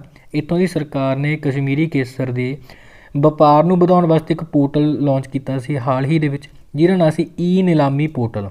ਤਾਂ ਇਹਦੇ ਬਾਰੇ ਵੀ ਤੁਸੀਂ ਯਾਦ ਰੱਖ ਸਕਦੇ ਹੋਗੇ। ਬਾਕੀ ਜਨਵਰੀ ਦੇ ਵਿੱਚ ਹੀ ਨੈਸ਼ਨਲ ਆਈਸ ਹਾਕੀ ਟੂਰਨਾਮੈਂਟ ਇਹ ਵੀ ਆਪਣੇ ਜੰਮੂ ਕਸ਼ਮੀਰ ਦੇ ਗੁਲਬਰਗ ਦੇ ਵਿੱਚ ਹੋ ਕੇ ਹਟੇ ਨੇ ਔਰ ਜਿਹੜੇ ਹਾਕੀ ਟੂਰਨਾਮੈਂਟ ਹੋਏ ਸੀ ਇਹਨੂੰ ਵਿਨ ਕੀਤਾ ਸੀ ITBP ਨੇ। ਠੀਕ ਹੈ ਨਾ, ਇਹ ਵੀ ਤੁਸੀਂ ਯਾਦ ਰੱਖ ਸਕਦੇ ਹੋਗੇ। ਸੋ ਇੰਨੇ ਫੈਕਟ ਜੀ ਇਸ ਕੁਐਸਚਨ ਨਾਲ ਰਿਲੇਟਡ ਯਾਦ ਰੱਖਣੇ। ਔਰ ਜੰਮੂ ਕਸ਼ਮੀਰ ਬਾਰੇ ਵੀ ਲਗਭਗ ਜਿੰਨੀਆਂ ਕਰੰਟ ਅਫੇਅਰ ਨਿਊਜ਼ ਬਣਦੀਆਂ ਸੀ ਤੁਹਾਨੂੰ ਮੈਂ ਸਾਰੀਆਂ ਰਿਵਾਈਜ਼ ਕਰਵਾ ਦਿੱਤੀਆਂ ਨੇ। ਠੀਕ ਹੈ ਨਾ, ਬਾਕੀ ਇੱਕ ਨੈਸ਼ਨਲ ਪਾਰਕ ਦੇਖ ਲੈਂਦੇ ਆਗੇ ਜੰਮੂ ਕਸ਼ਮੀਰ ਦੇ, doctor Salim Ali national park ਹੈ ਇੱਥੇ, ਕਿਸ਼ਤਵਾੜ ਨੈਸ਼ਨਲ ਪਾਰਕ ਮਿਲ ਜਾਏਗਾ, ਡਾਚੀ ਗਮ ਨੈਸ਼ਨਲ ਪਾਰਕ ਵੀ ਮਿਲ ਜਾਏਗਾ। ਬਾਕੀ ਇੱਕ ਨੈਸ਼ਨਲ ਪਾਰਕ ਬਾਰੇ ਯਾਦ ਰੱਖਣਾ ਹਿੰਮਤ ਨੈਸ਼ਨਲ ਪਾਰਕ, ਪਹਿਲਾਂ ਤਾਂ ਜੰਮੂ ਕਸ਼ਮੀਰ 'ਚ ਸੀ ਬਟ ਹੁਣ ਜੰਮੂ ਕਸ਼ਮੀਰ 'ਚ ਨਹੀਂ, ਇਹ ਚਲਾ ਗਿਆ ਹੁਣ ਲੱਦਾਖ ਯੂਟੀ ਦੇ ਵਿੱਚ। ਤਾਂ ਇਹ ਯਾਦ ਰੱਖਣਾ। ਠੀਕ ਹੈ ਨਾ ਸੁਣਨੇ। ਸੋ ਇੰਨੇ ਫੈਕਟ ਯਾਦ ਰੱਖਿਓ ਜੀ, ਬਹੁਤ ਨੇਗੇ। ਸੋ ਗੱਲਬਾਤ ਕਰਦੇ ਹਾਂ ਨੈਕਸਟ ਕੁਐਸਚਨ ਬਾਰੇ। The first PM of Papua New Guinea passed away but is his name. ਦੇਖੋ ਜੀ ਪਾਪੂਆ ਨਿਊ ਗਿਨੀ ਜਿਹੜੀ ਕੰਟਰੀ ਸੀ ਇਹਦੇ ਜਿਹੜੇ ਪਹਿਲੇ ਪ੍ਰਧਾਨ ਮੰਤਰੀ ਸੀ ਉਹਨਾਂ ਦਾ ਹੁਣ ਦੇਹਾਂਤ ਹੋ ਗਿਆ ਅਤੇ ਉਹਨਾਂ ਦਾ ਨਾਮ ਕੀ ਸੀਗਾ? ਉਹਨਾਂ ਦਾ ਨਾਂ ਸੀ ਜੀ ਮਾਈਕਲ ਸੁਮਾਰੇ। ਮਾਈਕਲ ਸੁਮਾਰੇ ਇਹਨਾਂ ਦਾ ਨਾਮ ਹੈ ਜੀ। ਸੋ ਇਹਨਾਂ ਦਾ ਨਾਮ ਇੰਪੋਰਟੈਂਟ ਰਹਿਣ ਵਾਲਾ ਹੈਗਾ। ਠੀਕ ਹੈ, ਸੋ ਉਹਨੇ ਯਾਦ ਰੱਖਣਾ। ਕਿਉਂ ਇੰਪੋਰਟੈਂਟ ਹੈ? ਕਿਉਂਕਿ ਮਾਈਕਲ ਸੁਮਾਰੇ ਨੂੰ ਇੱਥੇ ਪਾਪੂਆ ਨਿਊ ਗਿਨੀ ਦੇ ਵਿੱਚ ਫਾਦਰ ਆਫ ਨੇਸ਼ਨ ਦੇ ਨਾਮ ਨਾਲ ਵੀ ਜਾਣਿਆ ਜਾਂਦਾ ਗਾ। ਕਿਉਂ ਜਾਣਿਆ ਜਾਂਦਾ ਭਲਾ? ਕਿਉਂਕਿ ਸੰਨ 1975 ਦੇ ਵਿੱਚ ਆਸਟ੍ਰੇਲੀਆ ਕੰਟਰੀ ਤੋਂ ਆਜ਼ਾਦੀ ਦਿਵਾਉਣ ਦੇ ਵਿੱਚ ਇਹਨਾਂ ਦਾ ਬੜਾ ਵੱਡਾ ਯੋਗਦਾਨ ਰਿਹਾ ਸੀਗਾ, ਤਾਂ ਕਰਕੇ ਇਹਨਾਂ ਨੂੰ ਫਾਦਰ ਆਫ ਨੇਸ਼ਨਸ ਕਿਹਾ ਜਾਂਦਾ ਗਾ। ਔਰ ਲਗਭਗ ਇਹ ਵਿਅਕਤੀ ਜਿਹੜੇ ਪਾਪੂਆ ਨਿਊ ਗਿਨੀ ਕੰਟਰੀ ਹੈਗੀ ਇੱਥੋਂ ਦੇ 4 ਵਾਰ ਪ੍ਰਧਾਨ ਮੰਤਰੀ ਬਣ ਚੁੱਕੇ ਨੇ। ਲਗਭਗ ਤੁਸੀਂ ਕਹਿ ਸਕਦੇ ਹੋਗੇ ਅਗਰ ਆਪਾਂ ਇਹਨਾਂ ਦੇ ਪੀਰੀਅਡ ਦੀ ਗੱਲ ਕਰੀਏ ਤਾਂ ਲਗਭਗ 17 ਸਾਲ ਬਾਕੀ ਆ ਇੱਥੋਂ ਦੇ ਪ੍ਰਧਾਨ ਮੰਤਰੀ ਇਹ ਰਹਿ ਚੁੱਕੇ ਨੇ ਔਰ ਇਹ ਪਹਿਲੇ ਪ੍ਰਧਾਨ ਮੰਤਰੀ ਸੀ ਇੱਥੋਂ ਦੇ ਔਰ ਇਹਨਾਂ ਦਾ ਹੀ ਹੁਣ ਦੇਹਾਂਤ ਹੋਇਆਗਾ। ਸੋ ਤਾਂ ਕਰਕੇ ਇਹਨਾਂ ਦਾ ਨਾਮ ਜਿਹੜਾ ਇੰਪੋਰਟੈਂਟ ਰਹਿਣ ਵਾਲਾ। ਸੋ ਇਹਨਾਂ ਦਾ ਨਾਮ ਧਿਆਨ ਵਿੱਚ ਰੱਖਣਾ ਬਸ ਉਹਨੇ। ਬਾਕੀ ਪਾਪੂਆ ਨਿਊ ਗਿਨੀ ਬਾਰੇ ਗੱਲਬਾਤ ਕਰੀਏ ਤਾਂ ਇੱਥੋਂ ਦੀ ਕੈਪੀਟਲ ਬਾਰੇ ਗੱਲ ਕਰੀਏ ਤਾਂ ਯਾਦ ਰੱਖਣਾ ਪੋਰਟ ਮੋਰਸਬੀ ਇੱਥੋਂ ਦੀ ਕੀ ਆ ਕੈਪੀਟਲ ਹੈ ਜੀ। ਔਰ ਇੱਥੇ ਜਿਹੜੀ ਕਰੰਸੀ ਚੱਲਦੀ ਆ ਪਾਪੂਆ ਨਿਊ ਗਿਨੀ ਕੀਨਾ। ਠੀਕ ਹੈ, ਯਾਦ ਰੱਖਣਾ। ਔਰ ਇੱਥੋਂ ਦੇ ਪ੍ਰਧਾਨ ਮੰਤਰੀ ਐਟ ਪ੍ਰੈਜ਼ੈਂਟ ਕੌਣ ਨੇ? ਅੱਛਾ, ਉਹਨਾਂ ਨਾਲ ਜੀ ਜੇਮਸ ਮਾਰੇਪੇ। ਠੀਕ ਹੈ, ਇਹ ਵੀ ਯਾਦ ਰੱਖ ਸਕਦੇ ਤੁਸੀਂ। ਹਾਂਜੀ, ਬੜਾ ਨੈਕਸਟ ਕੁਐਸਚਨ ਹੈਗਾ ਉਡਾਨ ਮਹਾਉਤਸਵ 2021 has been organised in which state. ਦੇਖੋ ਜੀ ਉਡਾਨ ਮਹਾਉਤਸਵ 2021 ਕਹਿੰਦੇ ਜੀ ਕਿਹੜੇ ਰਾਜ ਦੇ ਵਿੱਚ ਆਯੋਜਿਤ ਹੁਣ ਕੀਤਾ ਗਿਆ ਸੀਗਾ? ਦੇਖੋ ਜੀ ਅਗਰ ਆਪਾਂ ਗੱਲ ਕਰੀਏ ਫੈਸਟੀਵਲ ਬਾਰੇ ਤਾਂ ਇਹ ਫੈਸਟੀਵਲ ਹੈਗਾ ਜੀ ਬਿਹਾਰ ਸਟੇਟ ਦਾ। ਠੀਕ ਹੈ ਨਾ, ਬਿਹਾਰ ਦੇ CM ਕੌਣ ਨੇ ਭਲਾ? ਨਿਤੀਸ਼ ਕੁਮਾਰ ਨੇਗੇ। ਨਿਤੀਸ਼ ਕੁਮਾਰ ਦੇ ਦੁਆਰਾ ਇਹਦਾ ਕੀ ਹੁਣ ਉਦਘਾਟਨ ਕੀਤਾ ਗਿਆ ਸੀ ਫੈਸਟੀਵਲ ਦਾ। ਔਰ ਅਗਰ ਆਪਾਂ ਉਡਾਨ ਫੈਸਟੀਵਲ ਦੀ ਗੱਲ ਕਰੀਏ ਤਾਂ ਇਹ ਫੈਸਟੀਵਲ ਖਾਸ ਕਰਕੇ ਹੈਗਾ ਬਿਹਾਰ ਦੇ ਕਿਸਾਨਾਂ ਵਾਸਤੇ। ਠੀਕ ਹੈ ਨਾ, ਤਾਂ ਉਹਨੇ ਸਿੱਧਾ ਨਾਮ ਯਾਦ ਰੱਖਣਾ ਇਸ ਫੈਸਟੀਵਲ ਨਾਲ ਰਿਲੇਟਡ ਵੀ ਕਿੱਥੋਂ ਦਾ ਫੈਸਟੀਵਲ ਹੈ। ਇਹ ਹੈਗਾ ਜੀ ਬਿਹਾਰ ਸਟੇਟ ਦਾ। ਠੀਕ ਹੈ ਜੀ, ਤਾਂ ਇਹਦੇ ਬਾਰੇ ਯਾਦ ਰੱਖਣਾ। ਬਾਕੀ ਬਿਹਾਰ ਬਾਰੇ ਗੱਲ ਕਰੀਏ ਕੈਪੀਟਲ ਹੈਗੀ ਹੈ ਜੀ ਇੱਥੇ ਪਟਨਾ। ਔਰ ਬਿਹਾਰ ਬਾਰੇ ਗੱਲ ਕਰੀਏ ਦੇਖੋ ਤੁਹਾਡੇ ਗਵਰਨਰ ਕੌਣ ਹੈ? ਫੱਗੂ ਚੌਹਾਨ ਹੈਗੇ ਨੇਗੇ। ਠੀਕ ਹੈ ਨਾ, ਤਾਂ ਫੱਗੂ ਚੌਹਾਨ ਦਾ ਨਾਮ ਤੁਹਾਨੂੰ ਯਾਦ ਰੱਖਣਾ ਜੀ। ਬਾਕੀ ਦੇਖੋ CM ਤਾਂ ਮੈਂ ਤੁਹਾਨੂੰ ਦੱਸ ਦਿੱਤਾ ਨਿਤੀਸ਼ ਕੁਮਾਰ 7ਵੀਂ ਵਾਰ ਹੁਣ ਇੱਥੋਂ ਦੇ CM ਬਣੇ ਨੇ ਇਹ। ਔਰ ਇੱਥੋਂ ਦੇ ਡਿਪਟੀ CM ਦਾ ਨਾਮ ਇੰਪੋਰਟੈਂਟ ਰਹਿਣ ਵਾਲਾ ਜੀ। 2 ਬਣੇ ਨੇਗੇ, ਪਹਿਲੇ ਤਾਂ ਹੈਗੇ ਤਾਰ ਕਿਸ਼ੋਰ ਪ੍ਰਸਾਦ ਔਰ ਦੂਜੀ ਹੈਗੀ ਜੀ ਰੇਨੂ ਦੇਵੀ। ਰੇਨੂ ਦੇਵੀ ਦਾ ਨਾਮ ਇੰਪੋਰਟੈਂਟ ਹੈ ਕਿਉਂਕਿ ਪਹਿਲੀ ਵਾਰ ਕੋਈ ਔਰਤ ਇੱਥੋਂ ਦੀ ਡਿਪਟੀ सीएम बनी है, ठीक है, याद रखना। और अपने बिहार ਦੇ जी देखो चीफ जस्टिस भी ਆਪਾਂ ਨੇ ਪੜ੍ਹਿਆ ਸੀਗਾ, संजय करोल बने ने, ਇਹਨਾਂ ਦਾ ਨਾਮ ਹੈਗਾ संजय करोल ਦਾ ਨਾਮ ਵੀ ਯਾਦ ਰੱਖਿਓ।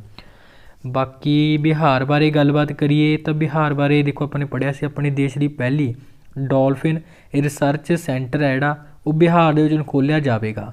ਬਾਕੀ ਡੋਲਫਿਨ ਤੋਂ ਹੀ ਇੱਕ ਫੈਕਟ ਹੋਰ ਯਾਦ ਰੱਖਣਾ, ਆਪਣੇ ਦੇਸ਼ ਦੇ ਵਿੱਚ ਇੱਕੋ ਇੱਕ ਡੋਲਫਿਨ ਵਾਈਲਡ ਲਾਈਫ ਸੈਂਚਰੀ ਹੈ ਔਰ ਉਹ ਵੀ ਕਿੱਥੇ ਹੈ, ਬਿਹਾਰ ਦੇ ਵਿੱਚ ਹੈ। ਔਰ ਇਸ ਵਾਈਲਡ ਲਾਈਫ ਸੈਂਚਰੀ ਦਾ ਨਾਮ ਹੈਗਾ ਬਿਕਰਮਸ਼ਿਲਾ ਗੰਗਟਿਕ ਵਾਈਲਡ ਲਾਈਫ ਸੈਂਚਰੀ, ਇਹ ਤੁਹਾਨੂੰ ਯਾਦ ਰੱਖਣਾ। ਬਾਕੀ ਇੱਕ ਫੈਸਟੀਵਲ ਤੁਹਾਡੇ ਯਾਦ ਹੋਵੇਗਾ ਜੀ ਇੱਕ ਹੋਰ, ਕਲਰਵ ਇਸ ਫੈਸਟੀਵਲ ਦਾ ਨਾਮ ਸੀ, ਬਿਹਾਰ ਦੇ ਦੁਆਰਾ ਹੀ ਹਾਲ ਹੀ ਵਿੱਚ ਇਹਨੂੰ ਮਨਾਇਆ ਗਿਆ ਸੀਗਾ। ਔਰ ਬਿਹਾਰ ਬਾਰੇ ਗੱਲ ਕਰੀਏ ਤਾਂ ਸਰਕਾਰ ਦੇ ਦੁਆਰਾ ਸਾਲ 2020 ਦਾ digital India award Bihar state ਨੂੰ ਦਿੱਤਾ ਗਿਆ ਗਾ ਹੁਣ, ਠੀਕ ਹੈ ਨਾ। ਤਾਂ ਇਹ ਵੀ ਨਾਲ ਨਾਲ ਤੁਹਾਨੂੰ ਜ਼ਰੂਰ ਯਾਦ ਰੱਖਣਾ ਜੀ। ਸੋ ਗੱਲਬਾਤ ਕਰਦੇ ਹਾਂ ਨੈਕਸਟ ਕੁਐਸਚਨ ਬਾਰੇ। ਇਨ ਵਿਚ ਸਟੇਟ ਵਾਜ਼ ਦੀ ਏਸ਼ੀਆਸ ਲਾਰਜੈਸਟ ਕੈਟਲ ਪਾਰਕ ਇਨੋਗ੍ਰੇਟਡ। ਦੇਖੋ ਜੀ ਕਹਿੰਦੇ ਕਿਸ ਰਾਜ ਦੇ ਵਿੱਚ ਏਸ਼ੀਆ ਦਾ ਸਭ ਤੋਂ ਵੱਡਾ ਪਸ਼ੂ ਪਾਰਕ ਦਾ ਉਦਘਾਟਨ ਹੁਣ ਕੀਤਾ ਹੈਗਾ। ਦੇਖੋ ਜੀ ਅਗਰ ਆਪਾਂ ਗੱਲ ਕਰੀਏ ਏਸ਼ੀਆ ਦਾ ਸਭ ਤੋਂ ਵੱਡਾ ਹੁਣ ਕੈਟਲ ਪਾਰਕ ਦਾ ਉਦਘਾਟਨ ਕੀਤਾ ਗਿਆ ਹੈਗਾ ਤਮਿਲਨਾਡੂ ਸਟੇਟ ਦੇ ਵਿੱਚ। ਤਮਿਲਨਾਡੂ ਦੇ ਜਿਹੜੇ ਸੀਐਮ ਨੇ ਜੀ ਏਡਾਪੱਡੀ ਕੇ ਪਲਾਨਾਸਵਾਮੀ ਇਹਨਾਂ ਦਾ ਨਾਮ ਹੈਗਾ। ਇਹਨਾਂ ਦੇ ਦੁਆਰਾ ਹੁਣ ਜਿਹੜਾ ਆਪਣਾ ਤਮਿਲਨਾਡੂ ਸਟੇਟ ਦਾ ਇੱਕ ਸ਼ਹਿਰ ਹੈਗਾ, ਯਾਦ ਰੱਖ ਸਕਦੇ ਹੋ ਤੁਸੀਂ, ਸੇਲਮ ਦੇ ਵਿੱਚ ਇਸ ਪਸ਼ੂ ਪਾਰਕ ਦਾ ਕੀ ਉਦਘਾਟਨ ਕੀਤਾ ਗਿਆ ਹੈਗਾ। ਔਰ ਏਸ਼ੀਆ ਦਾ ਸਭ ਤੋਂ ਲਾਰਜੈਸਟ ਇਹ ਪਾਰਕ ਹੋਵੇਗਾ, ਇਸ ਉਹਨੇ ਜ਼ਰੂਰ ਧਿਆਨ ਵਿੱਚ ਰੱਖਣਾ, ਠੀਕ ਹੈ ਨਾ। ਔਰ ਬਸ ਇਹੀ ਇੰਪੋਰਟੈਂਟ ਹੈ ਵੀ ਕਿੱਥੇ ਉਦਘਾਟਨ ਕੀਤਾ ਗਿਆ, ਇਹ ਉਦਘਾਟਨ ਕੀਤਾ ਗਿਆ ਜੀ ਤਮਿਲਨਾਡੂ ਸਟੇਟ ਵਿੱਚ। ਬਾਕੀ ਤਮਿਲਨਾਡੂ ਬਾਰੇ ਗੱਲ ਕਰੀਏ ਤਾਂ ਇੱਥੋਂ ਦੀ ਕੈਪੀਟਲ ਹੈ ਚੇਨਈ, ਇੱਥੋਂ ਦੀ ਕੈਪੀਟਲ ਹੈ ਜੀ। ਔਰ ਸੀਐਮ ਤੋਂ ਤੁਹਾਨੂੰ ਮੈਂ ਦੱਸੀ ਤੇ ਗਵਰਨਰ ਹੈਗੇ ਨੇ ਬਨਵਾਰੀ ਲਾਲ ਪੁਰੋਹਿਤ ਸਾਹਿਬ। ਔਰ ਇੱਥੋਂ ਦੇ ਚੀਫ ਜਸਟਿਸ ਵੀ ਨਵੇਂ ਬਣੇ ਸੀ ਵੈਸੇ, ਸੰਜੀਵ ਬੈਨਰਜੀ ਉਹਨਾਂ ਦਾ ਨਾਮ ਥੋੜ੍ਹੇ ਯਾਦ ਹੀ ਹੋਏਗਾ, ਇਹਦੇ ਬਾਰੇ ਯਾਦ ਰੱਖਣਾ ਤੁਹਾਨੂੰ। ਬਾਕੀ ਸਭ ਤੋਂ ਇੰਪੋਰਟੈਂਟ ਨਿਊਜ਼ ਤੁਹਾਨੂੰ ਦੱਸ ਦਾਂਗਾ ਤਮਿਲਨਾਡੂ ਦੀ ਸਰਕਾਰ ਦੇ ਦੁਆਰਾ ਹੁਣ ਆਪਣਾ ਭਾਰਤ ਦਾ ਜਿਹੜਾ ਸੈਕਿੰਡ ਰੌਕਟ ਲਾਂਚਰ ਜਿਹੜਾ ਸਟੇਸ਼ਨ ਹੈਗਾ ਉਹ ਤਮਿਲਨਾਡੂ ਦਾ ਇੱਕ ਸ਼ਹਿਰ ਹੈਗਾ ਥੁਥੂਕੁੜੀ ਦੇ ਵਿੱਚ ਕੀ ਸਥਾਪਿਤ ਕੀਤਾ ਜਾਵੇਗਾ। ਸੈਕਿੰਡ ਆ ਕਿਉਂਕਿ ਆਪਾਂ ਨੂੰ ਪਤਾ ਜਿਹੜਾ ਫਸਟ ਆਪਣਾ ਰੌਕਟ ਲਾਂਚਰ ਜਿਹੜਾ ਸਟੇਸ਼ਨ ਹੈਗਾ ਆਂਧਰਾ ਪ੍ਰਦੇਸ਼ ਦੇ ਸ਼੍ਰੀ ਹਰੀਕੋਟਾ ਦੇ ਵਿੱਚ ਹੈਗਾ ਗਾ। ਔਰ ਹੁਣ ਸੈਕਿੰਡ ਜਿਹੜਾ ਥੁਥੂਕੁੜੀ ਦੇ ਵਿੱਚ ਬਣਾਇਆ ਜਾ ਰਿਹਾ, ਇਸ ਉਹਨੇ ਯਾਦ ਰੱਖਣਾ, ਸਭ ਤੋਂ ਇੰਪੋਰਟੈਂਟ ਨਿਊਜ਼ ਹੈਗੀ। ਬਾਕੀ ਗੱਲ ਕਰਦੇ ਹਾਂ ਜੀ ਨੈਕਸਟ ਕੁਐਸਚਨ ਬਾਰੇ ਜੀ। ਹੁਣ ਆਪਾਂ ਵਿਚ district has been awarded the scotch gold award. ਦੇਖੋ ਜੀ ਕਹਿੰਦੇ ਕਿਹੜੇ ਜ਼ਿਲ੍ਹੇ ਨੂੰ ਹੁਣ ਸਕੌਚ ਗੋਲਡ ਅਵਾਰਡ ਹੁਣ ਦਿੱਤਾ ਗਿਆ। ਦੇਖੋ ਜੀ ਅਗਰ ਆਪਾਂ ਗੱਲ ਕਰੀਏ ਤਾਂ ਜ਼ਿਲ੍ਹਾ ਹੈਗਾ ਜੀ ਅਯੋਧਿਆ, ਠੀਕ ਹੈ ਨਾ, ਉੱਤਰ ਪ੍ਰਦੇਸ਼ ਦਾ ਅਯੋਧਿਆ ਸ਼ਹਿਰ ਨੂੰ ਹੁਣ ਸਕੌਚ ਗੋਲਡ ਅਵਾਰਡ ਦੇ ਨਾਲ ਕੀ ਸਨਮਾਨਿਤ ਕੀਤਾ ਗਿਆ ਗਾ। ਤਾਂ ਇਸ ਨੂੰ ਯਾਦ ਰੱਖਣਾ। ਅੱਛਾ ਇਹ ਕਿਉਂ ਦਿੱਤਾ ਗਿਆ ਗਾ, ਕਿਉਂਕਿ ਦੇਖੋ ਹੁਣ ਕੋਵਿਡ ਕਾਲ ਦੇ ਸਮੇਂ ਸਭ ਤੋਂ ਵਧੀਆ ਤਰੀਕੇ ਨਾਲ ਸਾਰੀ ਅਰੇਂਜਮੈਂਟ ਕੀਤੀ ਸੀਗੀ ਇਹਨਾਂ ਨੇ, ਠੀਕ ਹੈ ਨਾ, ਜਿੰਨੇ ਵੀ ਕੋਵਿਡ ਦੇ ਪੇਸ਼ੈਂਟਸ ਹੈਗੇ ਸੀਗੇ ਔਰ ਉਹਦੀ ਰੋਕਥਾਮ ਵਾਸਤੇ ਇਹਨਾਂ ਨੇ ਬੜੇ ਵਧੀਆ ਤਰੀਕੇ ਨਾਲ ਜਿਹੜੇ ਯਤਨ ਕੀਤੇ ਸੀ, ਤਾਂ ਕਰਕੇ ਅਯੋਧਿਆ ਜ਼ਿਲ੍ਹੇ ਨੂੰ ਸਕੌਚ ਗੋਲਡ ਅਵਾਰਡ ਜਿਹੜਾ ਦਿੱਤਾ ਗਿਆ ਗਾ, ਠੀਕ ਹੈ ਨਾ। ਸੋ ਸਿੱਧਾ ਸੁਣਨੇ ਇਹਦਾ ਨਾਮ ਯਾਦ ਰੱਖਣਾ ਬਸ। ਸੋ ਗੱਲ ਕਰਦੇ ਹਾਂ ਜੀ ਹੁਣ ਨੈਕਸਟ ਕੁਐਸਚਨ ਬਾਰੇ। ਇਨ ਵਿੱਚ ਸਟੇਟ ਬਾਜ਼ ਦੀ ਉੱਟੂਕਲ ਪੋਂਗਲ ਫੈਸਟੀਵਲ ਆਰਗੇਨਾਈਜ਼ਡ। ਦੇਖੋ ਜੀ ਕਹਿੰਦੇ ਉੱਟੂਕਲ ਪੋਂਗਲਾ ਦਾ ਤਿਉਹਾਰ ਕਿਹੜੇ ਰਾਜ ਦੇ ਵਿੱਚ ਆਯੋਜਿਤ ਕੀਤਾ ਗਿਆ ਸੀ ਉਹਨਾਂ। ਦੇਖੋ ਜਿਹੜਾ ਉੱਟੂਕਲ ਪੋਂਗਲਾ ਇਹ ਜਿਹੜਾ ਤਿਉਹਾਰ ਆ ਇਹਨੂੰ ਹੁਣ ਮਨਾਇਆ ਗਿਆ ਗਾ ਜੀ ਕੇਰਲਾ ਸਟੇਟ ਦੇ ਵਿੱਚ, ਠੀਕ ਹੈ ਨਾ। ਕੇਰਲਾ ਦਾ ਇੱਕ ਮੰਦਰ ਹੈਗਾ, ਅਗਰ ਆਪਾਂ ਗੱਲ ਕਰੀਏ ਕੇਰਲਾ ਦੀ ਜਿਹੜੀ ਕੈਪੀਟਲ ਹੈਗਾ ਤਿਰਵੰਦਮਪੁਰਮ, ਇੱਥੇ ਇੱਕ ਨਾ ਉੱਟੂਕਲਮ ਭਗਵਤੀ ਮੰਦਰ ਹੈਗਾ। ਔਰ ਇਸ ਮੰਦਰ ਦੇ ਵਿੱਚ ਕਿ ਇਸ ਤਿਉਹਾਰ ਨੂੰ ਮਨਾਇਆ ਜਾਂਦਾ, ਬੜਾ ਫੇਮਸ ਤਿਉਹਾਰ ਹੈਗਾ, ਤਾਂ ਕਰਕੇ ਕੁਐਸਚਨ ਐਡ ਕੀਤਾ ਗਿਆ ਗਾ। ਔਰ ਅਗਰ ਆਪਾਂ ਗੱਲ ਕਰੀਏ ਦੇਖੋ ਜਿਹੜਾ ਉੱਟੂਕਲ ਭਗਵਤੀ ਮੰਦਰ ਹੈਗਾ ਇੱਥੇ ਇਸ ਦੇ ਨਾਂ 'ਤੇ ਇੱਕ Guinness world book of record ਦੇ ਵਿੱਚ ਵੀ ਇਹਦਾ ਇੱਕ ਰਿਕਾਰਡ ਦਰਜ ਹੈਗਾ। ਕੀ ਰਿਕਾਰਡ ਦਰਜ ਹੈ, ਕਿਉਂਕਿ ਇਸ ਮੇਲੇ ਦੇ ਵਿੱਚ ਸਭ ਤੋਂ ਵੱਧ ਫੈਸਟੀਵਲ ਦੇ ਵਿੱਚ ਜਿਹੜੀਆਂ ਔਰਤਾਵਾਂ ਦਾ ਇਕੱਠ ਹੁੰਦਾ ਗਾ, ਠੀਕ ਹੈ ਨਾ। ਲਗਭਗ ਹਰ ਸਾਲ ਇੱਥੇ 20 ਲੱਖ ਜਣਿਆਂ ਦਾ ਇਕੱਠ ਹੁੰਦਾ ਗਾ। ਔਰ ਤਾਂ ਕਰਕੇ ਅਗਰ ਆਪਾਂ ਗੱਲ ਕਰੀਏ ਸਭ ਤੋਂ ਵੱਧ ਇਕੱਠ ਵਾਲਾ ਜਗ੍ਹਾ ਜਿਹੜੀ ਮਹਿਲਾਵਾਂ ਵਾਸਤੇ ਬਣੀ ਹੈਗੀ। ਔਰ ਇਹ ਇੱਕ ਤਰੀਕੇ ਦਾ ਰਿਕਾਰਡ ਸੀ ਆਪਣੇ ਆਪ ਜਿਹੜਾ ਕਿ ਗਿਨੀਜ਼ ਵਰਲਡ ਬੁੱਕ ਵਿੱਚ ਰਿਕਾਰਡ ਵੀ ਹੈਗਾ। ਔਰ ਜਿਹੜਾ ਇਹ ਫੈਸਟੀਵਲ ਹੈਗਾ ਉੱਟੂਕਲ ਪੋਂਗਲ, ਠੀਕ ਹੈ ਨਾ, ਇੱਥੇ ਹੀ ਮਨਾਇਆ ਜਾਂਦਾ ਗਾ, ਠੀਕ ਹੈ ਜੀ। ਸੋ ਤੁਹਾਨੂੰ ਇਹ ਯਾਦ ਰੱਖਣਾ ਬਸ। ਬਾਕੀ ਦੇਖੋ ਕੇਰਲਾ ਬਾਰੇ ਗੱਲਬਾਤ ਕਰੀਏ, ਕੈਪੀਟਲ ਤਾਂ ਤੁਹਾਨੂੰ ਦੱਸੀ ਤੇ ਤਿਰਵੰਦਮਪੁਰਮ ਇੱਥੋਂ ਦੀ ਕੈਪੀਟਲ ਹੈ ਜੀ। ਸੀਐਮ ਹੈਗੇ ਨੇ ਜੀ ਪਿਨਰਾਈ ਵਿਜयन ਸਾਹਿਬ, ਗਵਰਨਰ ਨੇ ਆਰਿਫ ਮੁਹੰਮਦ ਖਾਨ, ਠੀਕ ਹੈ ਨਾ। ਤਾਂ ਇਹ ਤੁਹਾਨੂੰ ਯਾਦ ਰੱਖਣਾ। ਬਾਕੀ ਇਹ ਕੁਐਸਚਨ ਦੇਖੋ ਜੀ ਅੱਜ ਦੀ ਕਲਾਸ ਦਾ ਆਪਣਾ ਲਾਸਟ ਕੁਐਸਚਨ ਸੀਗਾ, ਤੁਹਾਡੇ ਲਈ ਅਭਿਆਸ ਕੁਐਸਚਨ ਅੱਜ ਦੀ ਕਲਾਸ ਵਿੱਚ ਨਹੀਂ ਹੈਗਾ। ਸੋ ਉਹ ਆਪਾਂ ਨੈਕਸਟ ਕਲਾਸ ਵਿੱਚ ਕੀ ਤੁਹਾਨੂੰ ਪੁੱਛਾਂਗੇ। ਬਾਕੀ ਕਲਾਸ ਵਧੀਆ ਲੱਗੀ ਤਾਂ ਕਲਾਸ ਨੂੰ ਜੀ ਹੁਣ ਲਾਈਕ ਔਰ ਸ਼ੇਅਰ ਜ਼ਰੂਰ ਕਰ ਦੇਣਾ, ਠੀਕ ਹੈ ਨਾ। ਕਿਸੇ ਵੀ ਆਪਣੇ ਸਟੱਡੀ ਗਰੁੱਪ ਵਿੱਚ ਕਲਾਸ ਦਾ ਲਿੰਕ ਜ਼ਰੂਰ ਸ਼ੇਅਰ ਕਰ ਦਿਆ ਕਰੋ। ਸੋ ਬਾਕੀ ਮਿਲਦੇ ਹਾਂ ਜੀ ਆਪਾਂ ਨੈਕਸਟ ਕਲਾਸ ਵਿੱਚ। ਸੋ ਓਕੇ ਜੀ, ਧੰਨਵਾਦ, ਟੇਕ ਕੇਅਰ।